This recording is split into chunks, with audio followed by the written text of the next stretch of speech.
Hi everyone. So we had stopped at this slide and there was some discontinuity in the LRR session, which is why I'm recording this from here so that we complete this entire session and you get a quick revision of the entire ENT. So let's begin with the slide where we're discussing about two images which are very similar to each other but yet very different in the diagnosis. The first image that you see is that of an antrochoanal polyp. You see that there is a mass that is present in the nose going into the nasopharynx, and clearly there is an air column present between the mass and the posterior pharyngeal wall. This sign we call it as crescent sign, also called as dot sign, and this crescent sign or dot sign is a feature of antrochoanal polyp. So this is done. The next image is showing to you of an adenoid hypertrophy. There is a mass in the nasopharynx. Now I will draw two imaginary lines, one from the base of the skull and a second imaginary line passing through the palate. Now look at the airway space. Is it occupying 25% of the airway space, the soft tissue mass? No, much more. 50%? No, much more. 50 to 75%? Yes, it is about grade 3 adenoid. So this is an image showing to you a grade 3 adenoid hypertrophy. So with this image discussion, now let's continue to do an MCQ. We have a question here where there is a patient having atrophic dry nasal mucosa, extensive crusting, woody hard nodule of the nose. What is it suggestive to you of? So atrophic mucosa crusting can be seen in two conditions, which is rhinoscleroma and atrophic rhinitis. It is not seen in rhinosporidiosis or carcinoma of the nose. Now, when we talk of rhinoscleroma, here we get a word woody hard nodule. So this should be your answer. Atrophic rhinitis does not have any woody hard nodule. So we are now sure the answer is rhinoscleroma. The following is used to perform a posterior rhinoscopy.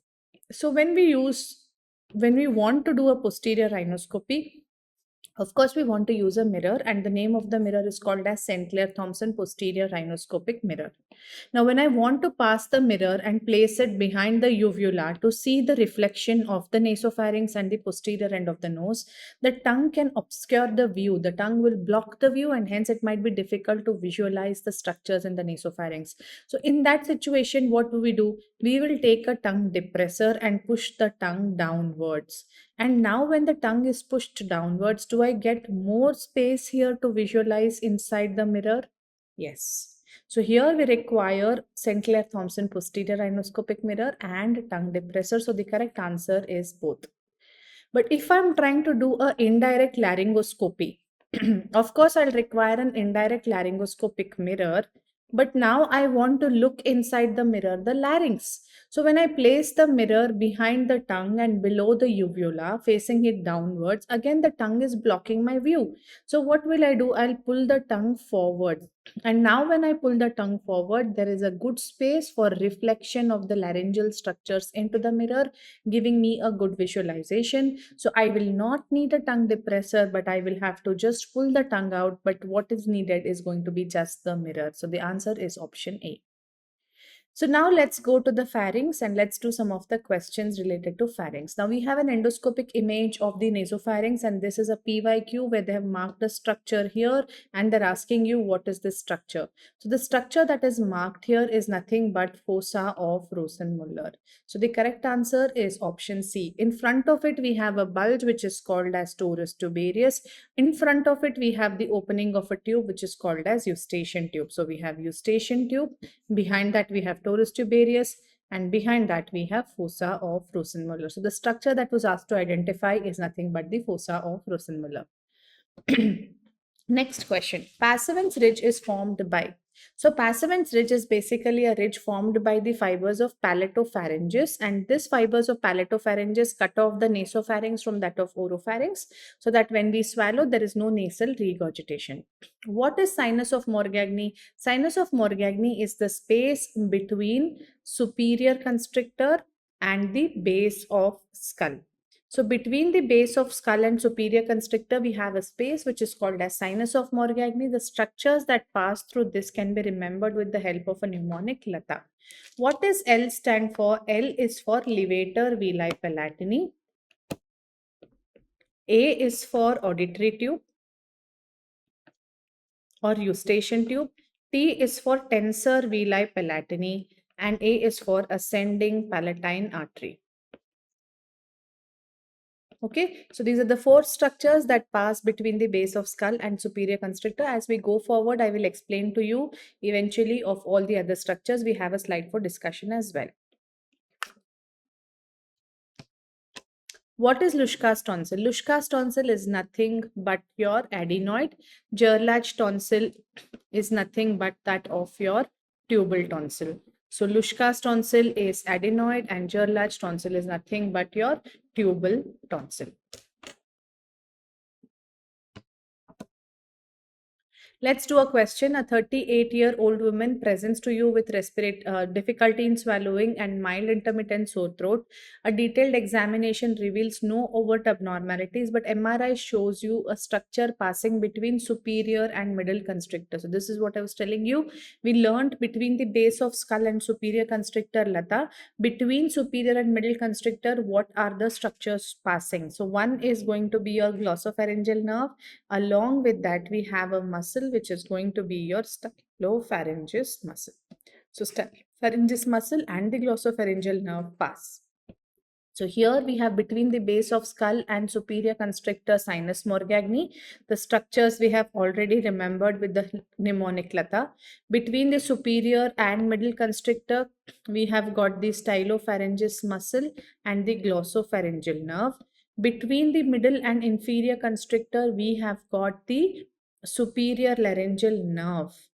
And the branch of the superior laryngeal nerve that travels is going to be your internal laryngeal nerve, and along with that, superior laryngeal vessels. And below the inferior constrictors, we have recurrent laryngeal nerve and the inferior laryngeal vessels. So these are the structures that pass between the various layers or muscles of your pharynx.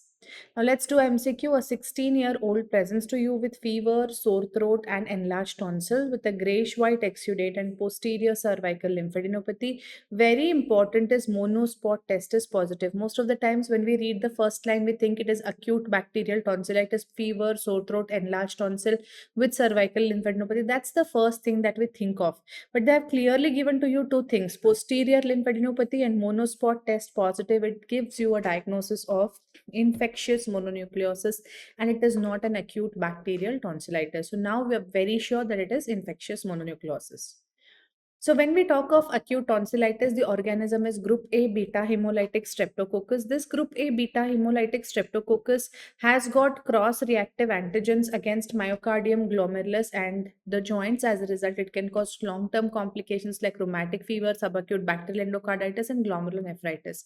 There are 4 phases in acute tonsillitis. If you see here, this is called as acute superficial type of tonsillitis, where it is red and you see that there is no enlarged tonsil.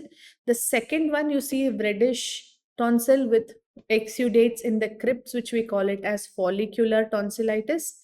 And then you have got parenchymal type, where the tonsil is red plus enlarged. In superficial, there is no enlargement, but here we have enlargement.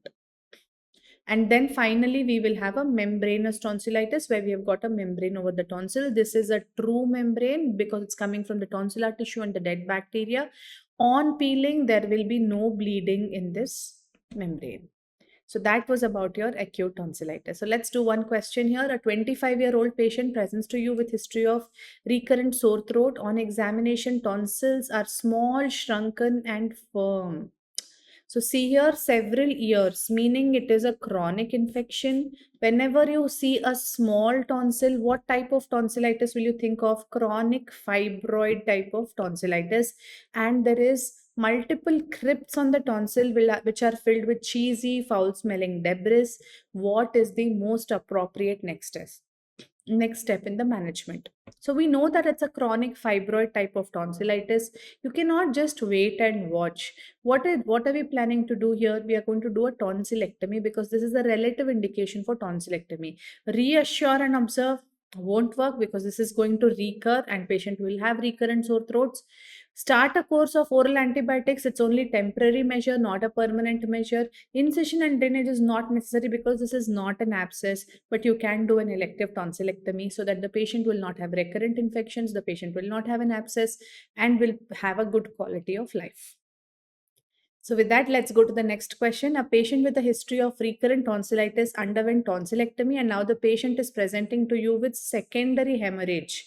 When is this complication seen? So when we talk about complications or when we talk of hemorrhage following tonsillectomy, we have primary hemorrhage, we have reactionary hemorrhage, we have secondary hemorrhage. What is primary hemorrhage? If there is a hemorrhage that happens during surgery, we call it as primary hemorrhage. Any bleeding or hemorrhage that occurs after surgery up till 24 hours, we will call it as reactionary hemorrhage. And then after 24 hours till your 14 days, you will call it as secondary hemorrhage. So they're asking you secondary hemorrhage occurs when? So can I say 6 hours after surgery? No, because that's reactionary. 20 hours after surgery? No, because again 20 hours is within 24, so we will not take that. But can I say 6 days bleeding if there's a 6 days after surgery? Can I say it is secondary? Yes, this is the most likely and most suitable option. 14 days after surgery is not an answer at all. So with this, let's move on to the next question. A 5-year-old girl is brought to you by her mother with complaints of mouth breathing, dull, expressionless face, open mouth, high arched palate, and crowding teeth. What is the diagnosis? So you can see here X-rays clearly showing to you a soft tissue in the nasopharynx. When you have a soft tissue in the nasopharynx, it is blocking the airway, and the possible diagnosis with the history and the X-ray is going to be your adenoid hypertrophy. Lingual tonsil is at the base of the tongue. Quinsy is peritonsillar abscess. Tonsillar hypertrophy will present to you with bulge of the tonsils, and all of the three are diagnosed on clinical examination and not by an X-ray. Let's go to the next question. A 7-year-old child presented to you with symptoms of recurrent acute serous otitis media, and on examination, there's a high arched palate, crowding of teeth, and X-ray showing to you a grade 4 adenoid. So adenoid hypertrophy with SOM, what will you do? Of course, you have to remove the adenoid and remove the effusion and ventilate the middle ear by doing a Grommet insertion. So the correct answer is option C. This is a PYQ. We have a next question. A worried mother brought her 6-year-old unimmunized child to ER with complaints of fever, cough, shortness of breath, and on examination, a pseudomembrane was noted over the tonsil and it is bleeding when we try to remove with a bull neck appearance. What else do you want when we have a pseudomembrane? Tonsillar surface is bleeding when you're trying to peel the membrane. The word bull neck is given. This is more than enough for our diagnosis, which is nothing but diphtheria. I'm sure everyone has got it, so I'm not going to discuss this further. We have a question where the image itself is giving you out the diagnosis. As soon as you see the image, you know it is nothing but the ranula. What is ranula? Ranula is an extravasation cyst. Of which gland? It is an extravasation cyst of the sublingual salivary gland. So the sublingual salivary gland will produce a cyst on extravasation of saliva. We call it as a ranula. So is it a hypertrophic lymphoid tissue? No. What is the content of the ranula? It contains saliva. So is saliva clear fluid? Yes. So if it contains clear fluid, will transillumination test be positive? Yes. Does it come from submandibular gland? No, it comes from the sublingual salivary gland. Is it an abscess in the floor of the mouth? No, it's a cyst in the floor of the mouth. So I'm sure everyone got this. Now let's go to the next PYQ where they're asking you which nerve is responsible for ear pain after tonsillectomy surgery. So if there is a ear pain from a distant site, we call it as referred otalgia. Referred otalgia after tonsillectomy, after tonsillitis, after any other oropharyngeal procedure is mediated via the glossopharyngeal nerve. Any lesion from the oral cavity. So if you have a lesion in the oral cavity, the nerve that is responsible will be the trigeminal nerve. Any lesion in the oropharynx, the nerve that is responsible is going to be the glossopharyngeal nerve. From the larynx or the hypopharynx, the nerve that is responsible is going to be your vagus nerve. So these are the three important nerves and the sites from where they can cause referred otalgia. Of course, C2, C3 is also there, but exam point of view, this is what I want you to remember at the moment. JNA is an extremely high yield topic. Every year there's a question that comes on JNA. You should know the buzzwords for JNA. JNA GNA will be adolescent male somewhere between 11 to 17 years of age. It will be always and always a male, and there will be bleeding that you will see. If not, unilateral SOM or hearing loss will be the manifestation. It's an exclusive tumor in males because it is dependent on which hormone? Testosterone for its growth. The most common site of origin is spinopalatine foramen, and from there it goes into the nasopharynx to produce a red, fibrous, and a vascular mass. It can occlude the eustachian tube to result in serous otitis media. It results in a deformity which we call it as frog face deformity. Very important, it will result in a deformity which is called as frog face deformity. Then it can even invade. It's a benign tumor, but it is locally invasive tumor. So it can go superiorly to the base of skull, and it can go into the cavernous sinus, resulting in second, third, fourth, fifth, and sixth nerves palsy. So these are the nerves that can be involved. The investigation of choice is a contrast enhanced CT scan. Now there are some signs that we use in JNA. The first one is called as Hallman-Miller sign, which is a sign that we see on CT or even an X-ray where there is anterior bowing of posterior wall of the maxillary sinus. The second sign is called as Hondusa sign, where there is an increase in the gap between the maxilla and the mandible. And there is a sign called as chopstick sign, where there is erosion of the pterygoid wedge. We call that sign as chopstick sign. Now, of course, along with CT, we'll do MRI, we'll do angiography to identify the feeding vessel. And the most common feeder to the tumor is going to be the internal maxillary artery. And what is the treatment of choice? The treatment is going to be embolization, where you block the blood vessel followed by surgical excision.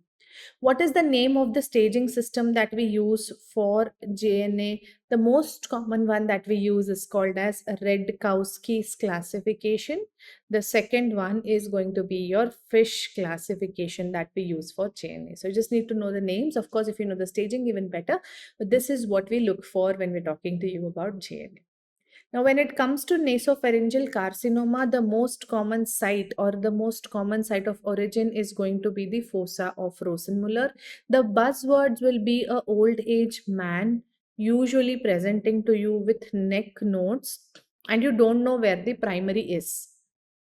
This will be the commonest manifestation to you. Sometimes they can ask to you about Trotter's triad. What is Trotter's triad? Trotter's triad is a patient with nasopharyngeal cancer will have unilateral SOM resulting in conductive hearing loss. Along with that, there is fifth nerve involvement and 10th nerve involvement. This triad is called as Trotter's triad. So fifth nerve involvement, 10th nerve involvement, and if there is a conductive hearing loss, we will call it as Trotter's triad.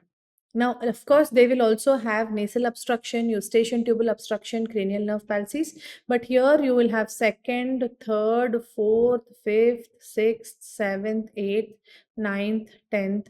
All these cranial nerves can be involved. Typically, it can also present to you with Horner syndrome. Now, diagnosis is established on biopsy and the treatment is usually radiotherapy. So that is about your nasopharyngeal cancer. So now let's go and solve an MCQ. A 60-year-old female presented to you with hearing loss in the left ear, ipsilateral immobility of the soft palate, neuralgic pain on the left side of the face.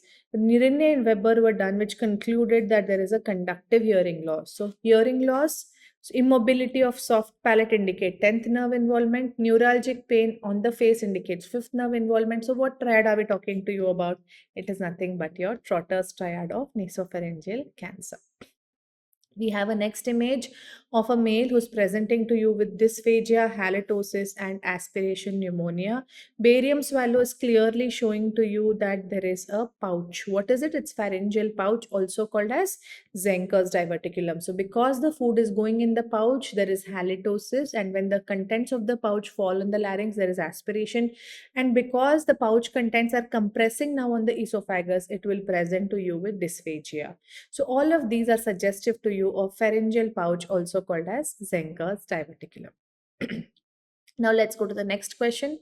A 24-year-old woman treated for peritonsillar abscess returns with recurrence after 2 weeks.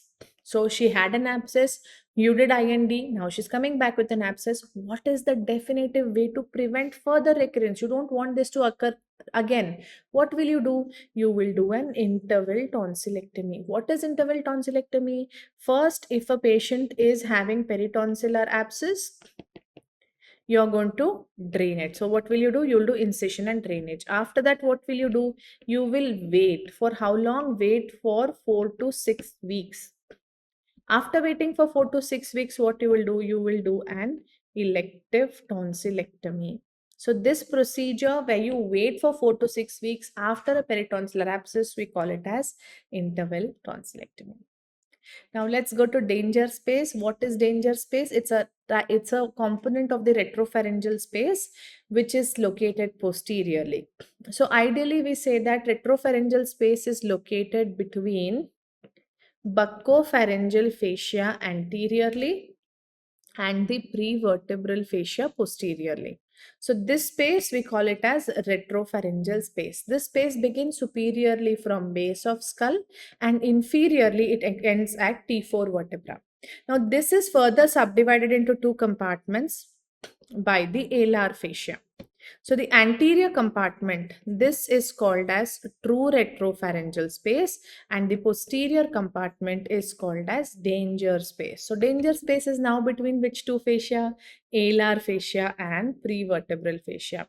So the true retropharyngeal space will end at T4, but danger space will end at the level of diaphragm. So now we are clear about retropharyngeal space, which is located between your buccopharyngeal fascia, which is the outermost layer of the pharynx, and prevertebral fascia posteriorly. So this space here is called as the retropharyngeal space, and it is divided into two compartments by the alar fascia. What is the lower limit of retropharyngeal space? We know it is T4. So can you tell me what ends at the level of T4? It is the bifurcation of trachea that is there at T4. So that should be your answer. What is the commonest cause of chronic retropharyngeal abscess? See, if we have an acute retropharyngeal abscess, it is usually because of suppuration of lymph nodes. Which lymph nodes? Lymph node of Rouvier. And it is secondary to what? Secondary to adenoid and tonsillar infection. Okay, but if you have a chronic infection, it is usually in the danger space, and it is usually due to tuberculosis of spine that the disease has gone here. So it is the caries of the cervical spine that is responsible for chronic retropharyngeal abscess, but suppuration of lymph node will be for acute retropharyngeal abscess. Now, if you see a median bulging of the pharyngeal wall, where will you get that? If there is a bulge in the midline of the posterior pharyngeal wall, it is a prevertebral abscess. On the side of the midline will be retropharyngeal abscess. And if there is a tonsillar bulge, it could be peritonsillar abscess or parapharyngeal abscess. We will learn that eventually. I have images for discussion. Commonest cause of parapharyngeal abscess is parapharyngeal space is in very close proximity to the tonsil. So tonsillitis is the most common cause for parapharyngeal abscess. Trismus, where there is difficulty in opening the mouth, is seen in all of the following except. So in Ludwig's angina, there is cellulitis of the submandibular space, so there will be trismus. Quinsy is peritonsillar abscess, so there will be trismus. Parapharyngeal space is located here to the medial pterygoid, so that can cause trismus, but prevertebral abscess is located posteriorly near the vertebra. It has nothing to do with trismus. Now let's go to the next question. A diabetic patient with a history of tooth extraction presented with a swelling on the upper third of the sternocleidomastoid with displacement of tonsil to the opposite side. So whenever we are talking of tonsil, if the tonsil is pushed medially, there can be two differential diagnoses where we see that there is a unilateral bulge of tonsil. What are the two differential diagnoses? One, either it can be a peritonsillar abscess, or second, a parapharyngeal abscess. In peritonsillar abscess, there will be no neck swelling. But in parapharyngeal abscess, there will be a neck swelling. Okay, so here they're telling to you that there is a swelling in the neck in the upper third of the sternocleidomastoid and there is a displacement of tonsil. What should your answer be? It is a parapharyngeal abscess. To be very specific, pre-styloid compartment of the parapharyngeal space. If there is a bulge behind the tonsil, then that is how a post-styloid parapharyngeal abscess would present. So pre-styloid will produce a tonsillar bulge, post-styloid will present as a bulge behind the tonsil. So now let's spot the diagnosis. We've already discussed unilateral bulge of tonsil, two differential diagnoses, peritonsillar abscess or parapharyngeal abscess. If there is a neck swelling like this, then we will think of parapharyngeal abscess. No neck swelling, peritonsillar abscess. If we have a bulge, this is the midline. On the side of the midline, it is retropharyngeal abscess. If there is a bulge behind the tonsil, then it is post-styloid parapharyngeal abscess, right? This image is descriptive by itself, whether cellulitis of the floor of the mouth. This is nothing but Ludwig's angina, which is cellulitis of the submandibular space. This image is showing to you that there is increase in the prevertebral soft tissue column. There is some air bubbles and there is straightening of the cervical spine. All of this prompt the diagnosis of retropharyngeal abscess, right?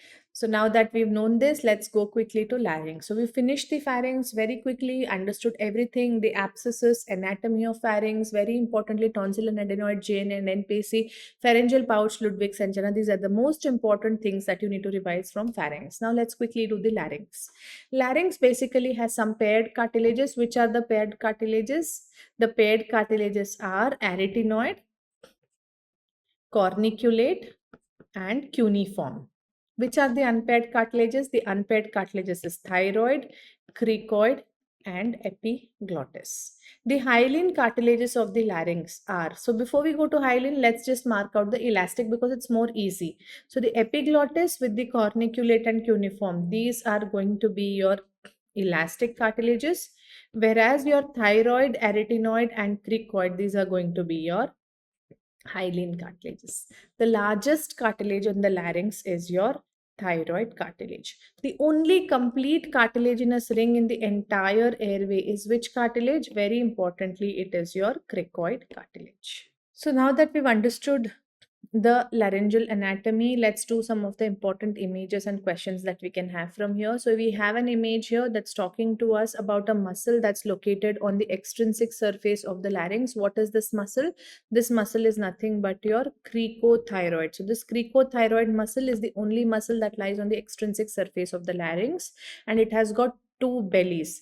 This muscle is the only tensor of the vocal cord. It is supplied by your external branch of superior laryngeal nerve. Rest all the muscles are supplied by recurrent laryngeal nerve. Now if we see the posterior surface, this muscle that you see here is your posterior cricoarytenoid muscle, which is the only abductor of the vocal cord. So at the moment, just focus on these two muscles. Then we have got all the muscles are supplied by which nerve? Recurrent laryngeal nerve, except cricothyroid, which is supplied by external branch of superior laryngeal nerve. Only muscle that's lying on the extrinsic surface of the larynx is your cricothyroid muscle. Then we have got only abductor of the vocal cord. It is your posterior cricoarytenoid. This has come multiple times, so you should know it. Only tensor of the vocal cord is cricothyroid. Only unpaired muscle with dual innervation. So you see here there is a muscle that is horizontal going from one arytenoid to another arytenoid, but it has got innervation coming from both the sides. What is this muscle? It is nothing but your interarytenoid, also called as transverse arytenoid. So what is it called as? Interarytenoid, also called as transverse arytenoid. So now that completes the basic things of the revision of the laryngeal anatomy. Quickly, let's go through this question. As soon as you see the image, you should get done with the answer. As you see the image, there is a thumb sign that you see. Thumb sign is diagnostic of epiglottitis, which is seen between 3 to 6 years of patients. And here they will have high-grade fever, and they will also have stridor. They will have dysphagia, drooling of saliva. So, what are we asked in this question? They're asking you which statement is true regarding the management of this patient. So, here, are we going to do an examination of the ENT? No, the thorough ENT examination is not required because it can result in laryngospasm if you want to examine. So, this is definitely the true statement, and of course, your answer. But let's go through the other options as well. The child may be sent home and the mother given her advice for paracetamol administration. False, because this condition is a medical emergency. You can't ask the patient to go home. So this is a false statement. Antibiotics are not needed as it's mostly a viral infection. False, because it's a bacterial infection, not a viral infection. The child should be made to cry is false, because crying will only aggravate the edema, aggravate the spasm. The vocal cords will come to midline, increasing the stridor. So all of these statements are false, and this is the only true statement. So in epiglottitis, what are the buzzwords? The buzzwords that you get to hear is going to be respiratory difficulty in terms of stridor. There will be digestive difficulty like dysphagia, odynophagia, drooling of saliva, and there will definitely be sometimes a little bit of change in voice between 3 to 6 years of age. The organism is a bacterial infection, which is most commonly Streptococcus pneumonia. They present to you with mainly respiratory symptoms and digestive symptoms. Voice symptoms and cough is usually not seen. Diagnosis is made on the basis of X-ray, which will show you a thumb sign. The treatment is going to be medical therapy, and of course, you have to secure the airway. So, airway securement is a priority when it comes to epiglottitis or croup. Croup is laryngotracheobronchitis. Here also there will be a respiratory difficulty, but mainly there will be cough, there will be change in voice. Digestive symptoms like dysphagia or dinophagia may be present, but it is less pronounced. It is seen in 3 months to 3 years of age. It is caused by a viral infection, which is parainfluenza type 1 and type 2. And again, you are not going to examine these patients. The diagnosis is made on X-ray, which will show you a steeple sign. And if you have a steeple sign, it is suggestive to you of croup. Again, airway securement is most important, but you'll give, cough suppressant, steroids, racemic adrenaline nebulization in both of them. Intubation and tracheostomy may be needed in both of them. Now let's see image-based diagnosis of quick important lesions. You see here there is a bilateral nodular swelling of the vocal cord at the junction of anterior one third and middle third. This is called as vocal nodule, singer's nodule, teacher's nodule, and it is seen at the junction of anterior one third to middle one third of the vocal cord. If you see here, there is a polypoidal lesion present on the vocal cord, which is unilateral. Nodules are bilateral, whereas vocal polyps are unilateral. Nodules happen because of gradual abuse in the voice. Polyps happen because of sudden voice abuse. Here you can give voice rest in nodules, but if it does not respond, then you're going to do surgery. But in vocal polyps, there is no role of voice rest. You have to go for surgery. Next image is showing to you that there is bilateral edematous swelling of the anterior two-thirds of the vocal cord, giving to you a bag of water appearance. This is usually seen after smoking. History of smoking will be present, voice abuse will be present, and you see that there is edematous tissue. It is nothing but your Rinke's edema. So very important, three benign lesions that you should know of. Pachydermal laryngitis is also called as contact ulcer, also called as kissing ulcer, involves the posterior portion of the larynx, where you will see that there is hypertrophic epithelium on one side and a depressed ulcer on another side. That is the diagnostic feature of pachydermal laryngitis. The painful laryngeal condition is going to be a TB laryngitis. Pre-malignant condition is going to be keratosis larynx, also called as leukoplakia. So, keratosis larynx or leukoplakia is a condition where there is a possibility of transforming into malignancy. What is not a true ulcer? Pachydermal laryngitis. Where do you do stripping of the vocal cord? Stripping of the vocal cord is done either for Rinke's edema or for patients who are having keratosis or leukoplakia of the vocal cord. Where is Gutzman pressure test used for? In those patients who have got puberphonia. So during puberty, boys have to crack their voice and there should be a male tone in the voice. If it doesn't happen, then we say that they are having puberphonia. And what do we do for puberphonia? Which type of thyroplasty? Type 3 thyroplasty. Where do you get keyhole appearance of the vocal cord? Keyhole appearance of the vocal cord is seen in phonoasthenia. Phonoasthenia is a condition where there is weakness of the phonatory muscles, the thyroarytenoid and interarytenoid, and as a result, the vocal cords, instead of being like this, they bow. So thyroarytenoid bowing will cause anterior two-third bowing, and interarytenoid weakness will cause posterior one-third bowing, and this appearance we call it as keyhole appearance of the vocal cord. Spasmodic dysphonia, there is spasm in adduction and it will result in a change of voice, which we call it as spasmodic dysphonia. It occurs due to spasm of thyroarytenoid muscle if it is adductor. If they're asking to you about abductor spasmodic dysphonia, then it is posterior cricoarytenoid muscle. So that is about the basic benign lesions. Let's do one very important PYQ MCQ asked multiple times. So they're giving to you a history of trumpet blower, glass blower, swelling on the left side of the neck. There is a gurgling sound when you compress the swelling. X-ray was inconclusive, so CT was taken. CT is showing to you that there is a air-filled swelling coming from the larynx. How do I know it's air-filled? Because it's black. And in a trumpet blower, glass blower, weightlifter, a swelling in the neck with gurgling sounds. What is the diagnosis?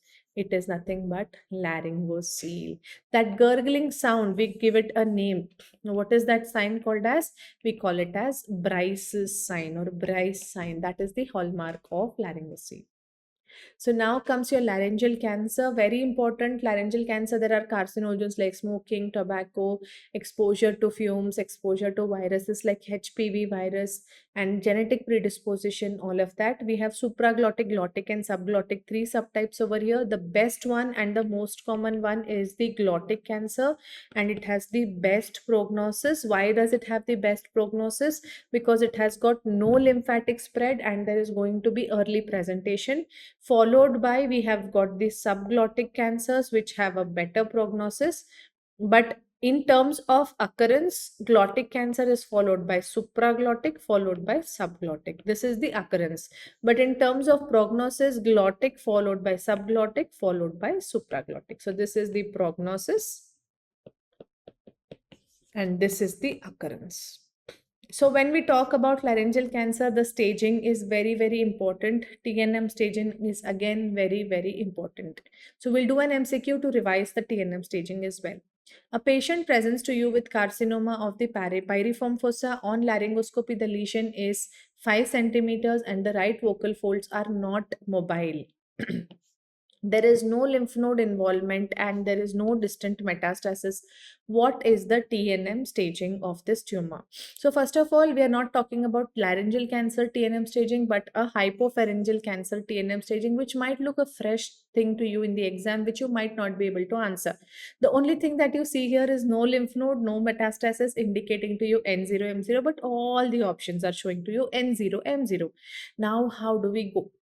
See, when we have a lesion in the hypopharynx and it has gone to the surrounding structure, okay, it has spread to the surrounding structure, it has left the primary site and there is a local spread, then it is always a T4 lesion. Within the primary site will be T3, gone out of the primary site will be T4.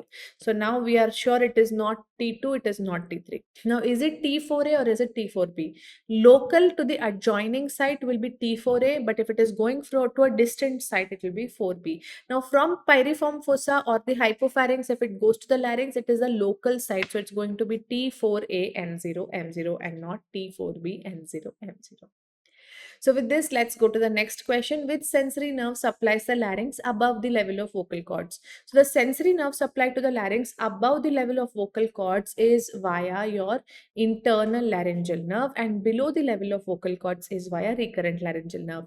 All the motor supply is via recurrent laryngeal nerve except cricothyroid, which is supplied by external branch of superior laryngeal nerve. Now, this again is a very important image based question, a PYQ, where they're telling to you about a 2-year-old child who is having respiratory difficulties, difficulty in speaking and breathing, x rays performed. What is the best treatment for the following? So, if you see on an x ray AP view, there is a foreign body. Where is it present? Is it present in the airway or the food tract? If you see air column tract and if you follow it, it is the anterior tract and you don't see the foreign body here. But if you follow the digestive tract, this prevertebral soft tissue shadow, it is located there, indicating it is at the level of the upper esophagus. So what will you do here? You will have to do a esophagoscopy and remove the foreign body. Heimlich's maneuver is if it is present in the airway, then you're going to do the Heimlich's maneuver to remove the foreign body from the airway as the initial maneuver. Bronchoscopy if it has gone into the bronchus, and tracheostomy is an emergency maneuver to secure the airway. So with that, let's go to the next question. Which type of tracheostomy tube is indicated in an ICU patient? A PYQ that has been asked previously also. So when a patient is in ICU, most likely if he is on tracheostomy tube, he is possibly having need for a ventilator. If not need for a ventilator, the patient is sick patient where there is a possibility of aspiration. So if a patient is on ventilator or if there is a possibility of aspiration, we want a cuffed tube so that there is no aspiration into the lungs. So what are we doing here? If assume that this is our airway and we have inserted a tracheostomy tube here. If I take a tube like this, which does not have a cuff, can the contents from above go around the tube and get aspirated? Yes, possibly. But if you take a cuffed tube like this, is there a possibility of aspiration? No. So cuffed tube is one that we want. We don't want a fenestrated tube, uncuffed tube in a patient who's in ICU.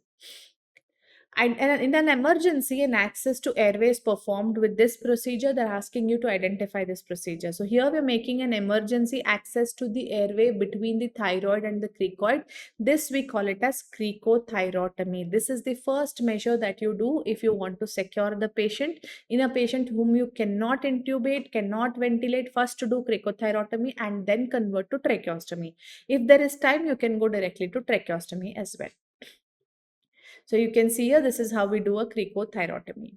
A 5-year-old child is at dinner is becoming aphonic and is brought with respiratory difficulty. So while having dinner, if he becomes aphonic and has respiratory difficulty, it means that the bolus or the food item has gone into the airway tract. What is the next appropriate maneuver? First, you're going to do a Heimlich's maneuver. If it fails, you're going to go for cricothyrotomy. If it fails, you're going to go for tracheostomy. Okay? Yes. Tracheostomy is indicated in all except tracheal stenosis, bilateral vocal cord paralysis, foreign body in larynx, uncomplicated bronchial asthma. So tracheostomy is indicated in all patients who have who need pulmonary toileting.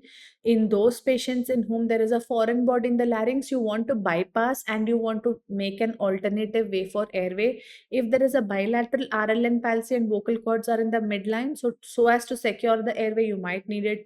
And in tracheal stenosis, of course, you might require a tracheostomy. But for a bronchial asthma, do we need tracheostomy? No. So this should be your answer. What is the normal tracheostomy that we do? Normally, what we do is mid tracheostomy, which is between second to fourth tracheal ring. If you go above this, we call it as high, and if we go below this, we call it as low. So above 2 is high, below 4 is low. High tracheostomy is indicated in those patients who are undergoing total laryngectomy. So after doing a laryngectomy, you also want to have a tracheostomy, right? So you do a high tracheostomy. Low tracheostomy is indicated in patients with recurrent respiratory papillomatosis. So high tracheostomy is indicated in which patient? CA larynx who are probably undergoing total laryngectomy. So that was the entire revision for all of you. Now this is a bonus slides for those who are interested in INICET and NEET PG, where they can give you an image based question that after total laryngectomy a patient is showing to you this image. What is this patient having? This is a tracheoesophageal prosthesis. So after total laryngectomy, if a patient can't produce voice, this prosthesis that is present between the trachea and the esophagus will help in creation of a voice, and this is called as tracheoesophageal prosthesis. They can ask you of a classification system for subglottic stenosis, and this classification system that we use for subglottic stenosis is called as Cotton-Myers classification. So what is it called as? Cotton-Myers classification system. So if there is 0 to 50% obstruction, it is grade 1. 51 to 70% obstruction, it is grade 2. 71 to 99% obstruction, it is grade 3. And if there's no detectable lumen, then we say that it is a grade 4 obstruction. Very important, you need to know some of the important investigations and where are they used for. So whenever we want to have a quick office-based laryngeal view, what will we do? Indirect laryngoscopic examination with the help of mirror. And now because we have endoscopes, we can do endoscopic examination as well. What is the gold standard for diagnosis of a laryngeal cancer? If you have a patient with laryngeal cancer, what is the investigation of choice? It is to do a examination of the larynx plus biopsy. Without biopsy, can I tell it is malignant or not? No. If I want to differentiate between benign and malignant lesions by examination, we use a stain which is called as supravital stain. This is a PYQ of 24 INI-CT. So what is the stain that we use? PYQ, it is your supravital staining. So supravital stain is taken up by the acidic elements in your cell, which is your DNA. So in areas where there is malignancy, there will be increased uptake indicating to you the possibility of malignancy. Of course, conclusive is biopsy, but before that, with the help of supravital stain, we can understand. When we want to assess the vibratory pattern and the mucosal wave of the vocal cord, we will use a stroboscopy. To understand vascular pattern, we will do a narrowband imaging. For those patients who have laryngeal cancer with cartilage invasion, we are going to do a CT scan. And if there is a soft tissue or a perineural spread, we want to do a MRI. And if there is a distant metastasis, then we do a PET CT. So I hope all of you have got the important investigations that we do in the larynx and their uses. They can ask you questions on head impulse test, which was asked in one of the exams. So what happens is whenever a patient is asked to fixate their eye on an object, usually the tip of the nose of the examiner. So the patient is fixating both the eyes on the examiner's nose. And now when we suddenly turn the head, what should happen? Eyes should be still fixated on the target. So the eye should not move. The eye should still be fixated on the target. That is normal. But if there is a vestibular loss, like vestibular neuritis, what will you see when you move the head? The eye moves in the opposite direction and then fixates back. That is called as a corrective saccade. So the corrective saccade will be towards the opposite side. So very important, you will see that the quick movement of the nystagmus is towards the opposite side whenever there is a vestibular neuritis or a vestibular loss. They can ask you questions on the location of anterior ethmoidal, posterior ethmoidal foramen, and optic canal. These are all seen on the medial wall of the orbit. So this is your medial wall of the orbit. So on the medial wall of the orbit, you are going to see your anterior ethmoidal foramen, posterior ethmoidal foramen, and optic canal. They have asked a MCQ in one of the exams recently about what is this fissure. This is your superior orbital fissure, and here what are the nerves that travel? We have the third, fourth, fifth, and sixth nerve. Now, if there is a lesion in the superior orbital fissure, third, fourth, and sixth nerve supply the eye, so there will be restriction of the eye mobility, and fifth nerve involvement will result in loss of sensation. And then this fissure is your inferior orbital fissure. So these are images that you need to should be able to identify. They can ask you positions. This is your Rose position that is used for tonsillectomy, and this is the recovery position that you use post tonsillectomy to make the patient lie on the left lateral position so that if there is a bleeding, it should not get aspirated. This position, which is used for laryngoscopy, is called as Boyce's position, also called as barking dog position, which will align your larynx with the oropharynx so that you can insert the laryngoscope easily. So these are common things that are asked. They can ask you at the upper pole of the thyroid, what nerve is at risk? It is the external laryngeal nerve. And what artery will get, during dissection of which artery will this nerve get injured? It is the superior thyroid artery. At the lower pole of the thyroid, the nerve at risk is recurrent laryngeal nerve. It is in proximity to which artery? Inferior thyroid artery. And at the tubercle of Zucker-Candle, we have the recurrent laryngeal nerve. So remember these three important regions in thyroid surgery and the nerves at risk there. They have given this MCQ where there is a lesion in the frontoethmoidal region which is causing proptosis and outward displacement of eye. This can happen following sinusitis or even after trauma. Why after trauma? Whenever there is a trauma, during healing, there can be stenosis or narrowing of the frontal recess. This can result in accumulation of mucus within a well-trapped epithelial sac that we call it as mucocele. If the mucocele gets infected, it will result in pyocele. Now, as the mucocele keeps growing, the overlying bone becomes thin and thin and thin, and that feeling on palpation, we call it as eggshell cracking feeling. So that is the hallmark of mucocele. And what is the treatment? You can do endoscopic if possible, endoscopic FES to remove or marsupialize the mucocele. If it is not possible, then the external approach is called as Lynch-Howarth external frontoethmoidectomy. So what is it called as? Lynch-Howarth external frontoethmoidectomy. Right? So these are the surgeries that we do for mucocele.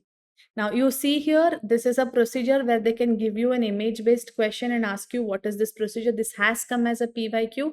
So here you see instead of stapes, there is a piston that is anchored between the incus and the foot plate of stapes.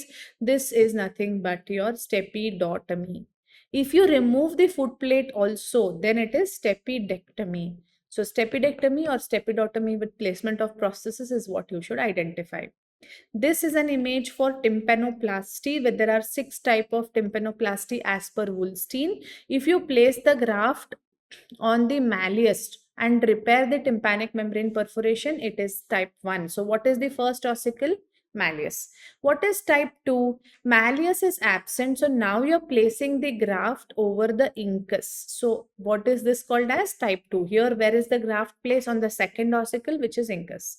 Type 3, malleus and incus both are absent. So where are you placing the graft? On the head of stapes. So this is going to be your type 3. If the malleus, incus, stapes are absent, you're placing the graft on the foot plate of stapes.